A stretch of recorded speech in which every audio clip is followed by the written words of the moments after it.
Presiden Prabowo Subianto telah mengukuhkan target pertumbuhan ekonomi 8% di masa pemerintahannya. Sektor energi memainkan peran penting dalam mendukung pencapaian target tersebut. Prabowo juga menargetkan Indonesia bisa mencapai swasembada energi. Artinya, bukan hanya mencapai pertumbuhan yang tinggi, namun Indonesia juga harus mandiri dalam memenuhi kebutuhan energi di dalam negeri. Dalam spesial dialog bertemakan strategi sektor energi demi topang pertumbuhan ekonomi 8% yang digelar CNBC Indonesia dan didukung oleh PT Pertamina Persero dan PT PLN Persero, Ketua Komisi 12 DPR RI Bambang Patijaya menyampaikan Indonesia perlu mengamankan pasokan energi demi mencapai target pertumbuhan ekonomi. Apalagi Indonesia ingin untuk mendorong industrialisasi dan hilirisasi sebagai penggerak ekonomi ke depan. Menurut Bambang, dengan kesiapan pasokan energi di dalam negeri, dirinya meyakini akan menciptakan permintaan yang nantinya akan menjadi motor pertumbuhan ekonomi. Masuk kepada rezim yang percaya kepada supply create demand.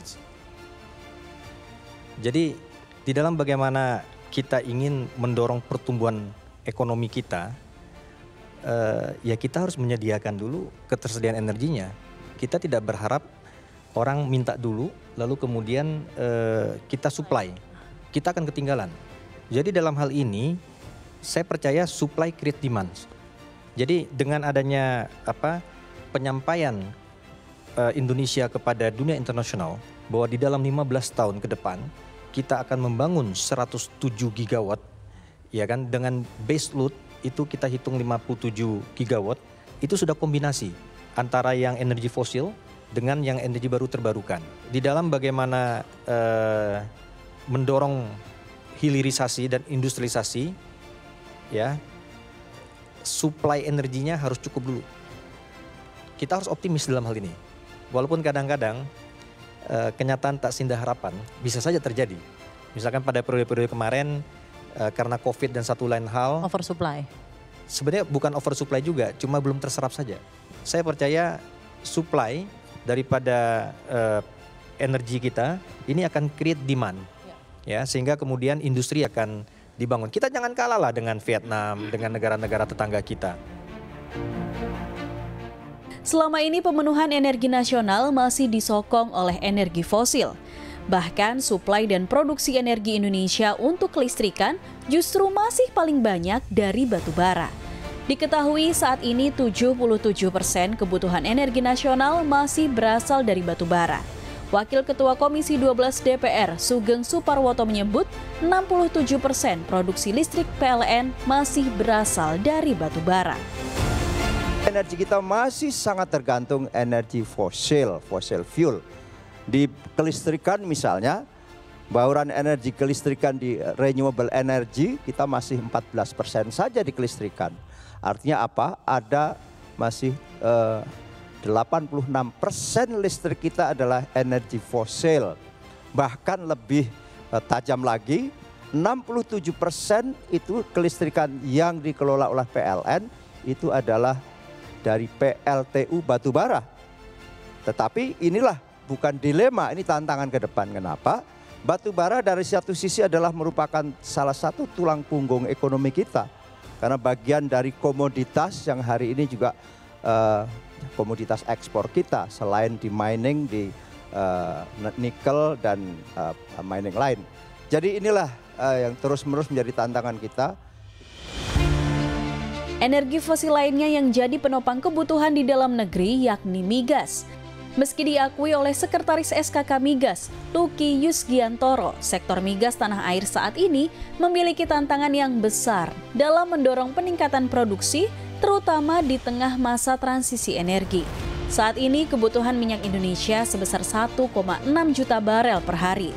Namun produksi di dalam negeri justru tak mampu memenuhi setengah dari kebutuhan tersebut. Produksi minyak mentah Indonesia yakni hanya 600.000 barel per hari. Yang memang betul produksi kita turun secara alamiah. Ada yang namanya natural decline. Dan itu sesuatu yang harus merupakan suatu tantangan buat kami di SKK Migas dan juga kementerian lembaga lainnya untuk bagaimana kita bersama-sama agar mendorong dan mendukung energy security ke depan dan swasembada energi. Banyak yang bisa kita lakukan, termasuk juga teknologi yang tentunya kita terbuka.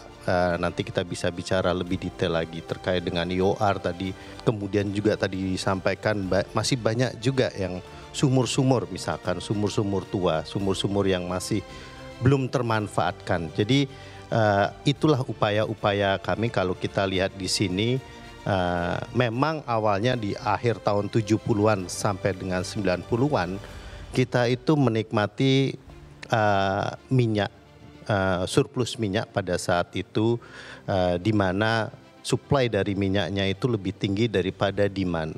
Tapi dengan berkembangnya waktu, kemudian demand dari energi lebih tinggi, itu demand dari minyak itu naik terus. Di mana supply-nya natural decline turun. Nah, inilah yang menjadi tantangan, di mana kalau kita lihat bersama-sama ada natural decline. Tapi kita bisa lakukan itu di SKK Migas juga, kita menyampaikan beberapa upaya-upaya. Seperti yang pertama adalah aset, improving existing asset.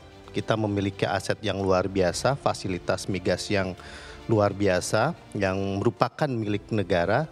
Dan bagaimana kita mengoptimalkan aset, mengimprove aset-aset yang memang sudah ada saat ini, yang sudah dikelola K3S dengan SKK Migas. Sebagai contoh saja untuk aset-aset yang saat ini, bagaimana untuk mengoptimalkan pemeliharaan dari tahun ke tahun, mengurangi jumlah hari dalam rangka pemeliharaan fasilitas. Kemudian juga ada yang namanya R2P, mempercepat proyek, kemudian juga mempercepat persetujuan rencana pengembangan, dan juga water flood IOR, dan akhirnya juga yang kita harapkan bersama adalah eksplorasi. Kalau Donald Trump bilang drill baby drill, kalau kami bilang ya eksplorasi. Penasihat khusus Presiden urusan energi Purnomo Yusgiantoro membeberkan upaya pemerintah untuk mencapai target tersebut. Purnomo mengatakan pemerintah memiliki sejumlah strategi khusus untuk membuat Indonesia mencapai kemandirian di sektor energi, salah satunya dengan mendorong pengembangan dan pemanfaatan energi baru terbarukan. Menurut Purnomo, bukan hanya untuk mendorong kemandirian energi, pemanfaatan EBT secara bersamaan juga menjalankan komitmen Indonesia dalam transisi energi. Purnomo menyebut Indonesia masih memiliki banyak potensi EBT yang masih belum optimal digunakan, seperti air atau hydropower, panas bumi, bahan bakar nabati, gas bumi, serta batu bara dengan teknologi ramah lingkungan. Inilah potensi EBT kita. Kalau kita lihat persentase yang masih belum dikembangkan, itu masih kecil sekali. Persentase yang dikembangkan masih kecil sekali, yang belum dikembangkan besar berarti.